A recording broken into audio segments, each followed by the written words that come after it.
இன்னைக்கு வீடியோல வந்து பாத்தீங்க அப்படின்னா நம்மளோட சப்ஸ்கிரைபர் மகேஷ் அப்படிங்கிற ஒருத்தர் நமக்கு வந்து மெயில் பண்ணியிருக்காரு. அவரோட ப்ராப்ளம் என்ன, அதை வந்து எப்படி நம்ம இப்போ வந்திருக்கிற அந்த ஜாயிண்ட் டிக்ளரேஷன் ஃபார்ம் மூலமா அப்டேட் வந்து பண்ணுறது அப்படிங்கிற டீட்டெயிலை பற்றி தான் இந்த வீடியோவில் பார்க்க போகிறோம். அதுக்கு முன்னாடி நீங்கள் இது வரைக்கும் நம்மளோட சேனலுக்கு சப்ஸ்கிரைப் பண்ணலை அப்படின்னா மறக்காமல் சப்ஸ்கிரைப் பண்ணிக்கோங்க.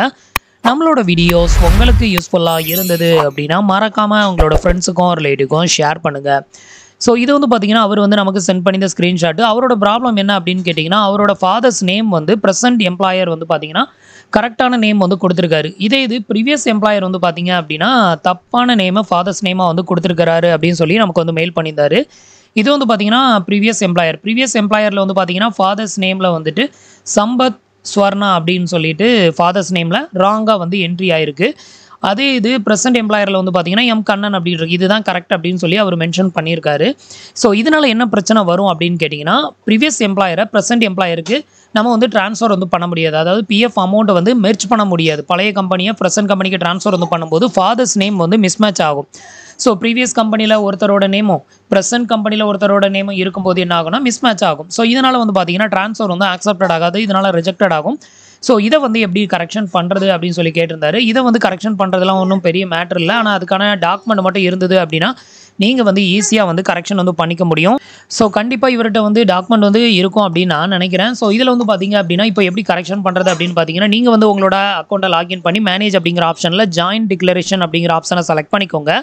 நெக்ஸ்ட் வந்து பார்த்தீங்க அப்படின்னா அதில் மெம்பர் ஐடி செலக்ட் பண்ணணும். இப்போ வந்து ப்ரீவியஸ் கம்பெனியில் தான் வந்து பார்த்தீங்கன்னா உங்களோட ஃபாதர்ஸ் நேம் வந்து தப்பாக என்ட்ரி பண்ணியிருக்காங்க. அப்போது இது வந்து எந்த கம்பெனியில் வந்து தப்பாக என்ட்ரி பண்ணியிருக்காங்களோ அந்த மெம்பர் ஐடியை செலக்ட் பண்ணணும். மெம்பர் ஐடியை மாற்றி செலக்ட் பண்ணிடக்கூடாது.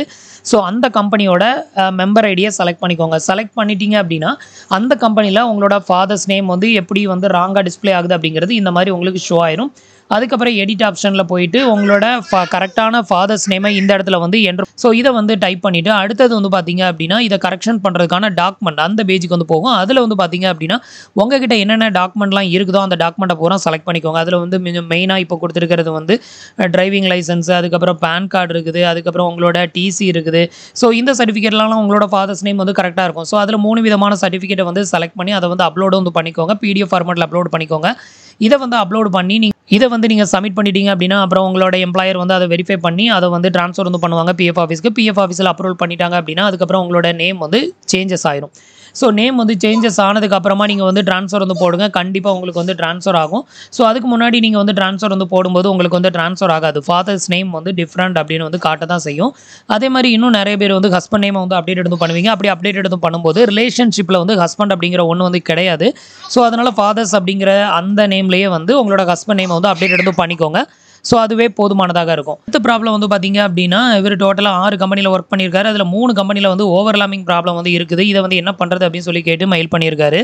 ஸோ இது வந்து பார்த்தீங்கன்னா மேக்ஸிமம் ஒன்றும் பண்ண முடியாது. ஏன்னா இதில் வந்து பார்த்தீங்க அப்படின்னா உங்களுக்கு ஃபஸ்ட் இருக்க 3 கம்பெனியில் வந்து எந்த ப்ராப்ளம் இல்லை. அதனால் 3 கம்பெனிங்கிற 4வது கம்பெனிக்கு ட்ரான்ஸ்ஃபர் வந்து பண்ணிடலாம்.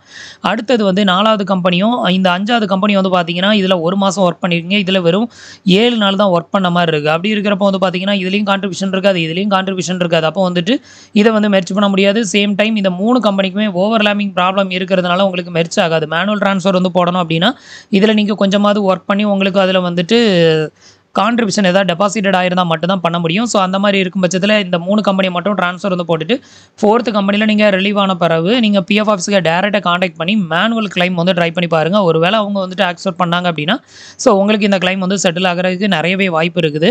அதர்வைஸ் நீங்கள் வந்துட்டு இந்த 2 கம்பெனி மெர்ஜ் பண்ணணும் அப்படிங்கிறது வந்து கிட்டத்தட்ட நாட் பாசிபிள் அப்படின்னு தான் சொல்லணும். ஏன்னா இதில் வெறும் 10 நாள் தான் ஒர்க் பண்ணியிருக்கீங்க.